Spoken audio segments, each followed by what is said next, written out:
আসসালামু আলাইকুম। আমি মোহাম্মদ ইমরান। আজকে আমি দেখাবো আপনাদের ব্রাহ্মণবাড়িয়া যে তৎপরতা। তারা হচ্ছে তাদের পড়াশোনা বাদ দিয়ে তারা বর্তমান মাঠে কাজ করতেছেন। তারা ট্রাফিকের এই মুহূর্তে যে কাজটি করতেছেন, তারা ট্রাফিক নিয়ন্ত্রণের কাজ করতেছেন। আপনারা দেখতে পাচ্ছেন, এই যে দেখেন ছাত্ররা পরিশ্রম করে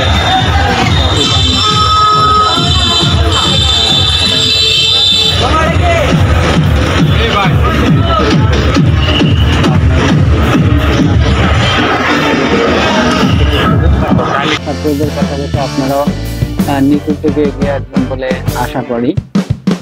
আর এটি শুধু ব্রাহ্মণবাড়িয়া ক্ষেত্র না, এটি আজকে সারা বাংলাদেশের সকল জায়গায়, বিশেষ করে যে সমস্ত জায়গাগুলোতে ট্রাফিকের প্রয়োজন, সেই সমস্ত জায়গাগুলোতে আমাদের এই ভাইয়েরা অক্লান্ত পরিশ্রম করে আমাদের দেশটিকে সুন্দর করার এবং মানুষের জীবনযাপনকে সুন্দর করে গড়ে তোলার জন্য অক্লান্ত চেষ্টা করে যাচ্ছেন। তাই আপনারা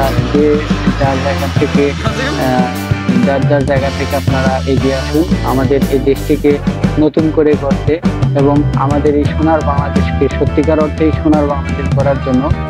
শুধুমাত্র ছাত্ররা এগিয়ে আসলে হবে না, ছাত্রের পাশাপাশি মসজিদের ইমাম, মুয়াজ্জিন, মুসল্লি থেকে শুরু করে হিন্দু, বৌদ্ধ, খ্রিস্টান ধর্মের সকলের সহযোগিতা প্রয়োজন। এখানে আমাদের প্রত্যেকের নিজ নিজ জায়গা থেকে সচেতন হওয়া এবং দেশটিকে খুব সুন্দর ও সুচারুভাবে পরিচালনা করা, এছাড়াও যাতে গরিবরা ঠিক মতো খেতে পারে এবং বাজারে যে দ্রব্যমূল্য সেখানেও আমরা দেখতে পাচ্ছি ছাত্র ভাইরা অক্লান্ত পরিশ্রম করতেছেন এবং তারা বিভিন্ন বাজারে গিয়ে মনিটরিং করতেছেন।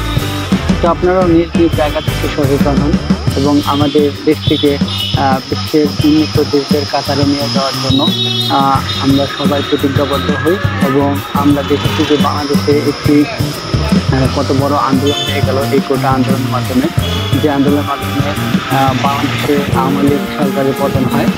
আর এই পতনের মধ্য দিয়ে একটি নতুন অন্তর্বর্তীকালীন সরকার গঠন করা হয়। এই সরকারের প্রধান উপদেষ্টা হচ্ছেন ডক্টর মোহাম্মদ ইউনূস এবং তারা সবাই সবার জায়গা থেকে আশা করা যায়, আমরা আশা করি তারা সবাই বাংলাদেশের কল্যাণে কাজ করবেন। তাই আমরা সবাই ছাত্র জনতা সহ এবং এই বাংলার প্রত্যেকটি মানুষ আমরা যেন এই বাংলাদেশকে সোনার বাংলাদেশ গড়ার প্রতিজ্ঞা নিয়ে সামনের দিনগুলোকে এগিয়ে যেতে পারি, এই আশা ব্যক্ত করে আমি ব্রাহ্মণবাড়িয়া থেকে আপনাদের ছাত্রদের মাধ্যমে করার মাধ্যমে আমি একটি সমাজের নৈতিক কাজে ধারণ তুলে দিতেছি। সবাই ভালো থাকবেন এই আশা ব্যক্ত করে আমি শেষ করছি। আসসালামু আলাইকুম।